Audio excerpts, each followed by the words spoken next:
Je me suis toujours demandé comment on fait pour tourner avec un miroir sans voir la caméra. Alors pour le coup, il y a plusieurs techniques.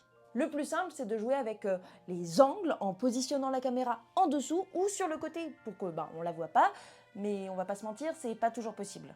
Si la caméra a pas besoin de bouger, on peut la monter directement dans le mur et l'effacer en post-production, ou même la déguiser derrière un manteau par exemple. Même si elle bouge un petit peu, on peut toujours l'effacer au montage, mais bon, plus il y a de mouvement, plus c'est compliqué, hein. Parce que pour le coup, il faut effacer image par image. La deuxième option, c'est d'utiliser un faux miroir avec un écran vert.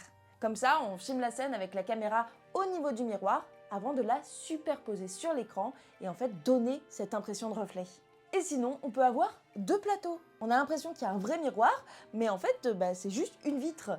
Les acteurs sont face à la caméra, et en fait, ce sont leurs doublures qu'on voit de dos. Alors c'est sûr, ça demande pas mal de coordination, hein, mais l'effet peut être top. Ou totalement raté, hein, c'est en fonction. Et toutes ces techniques fonctionnent évidemment pour tout type d'accessoires reflétants, comme par exemple l'anneau du Seigneur des Anneaux ou tout autre miroir magique. Miroir, miroir collé au mur, combien de vues cette vidéo fera-t-elle dans le futur?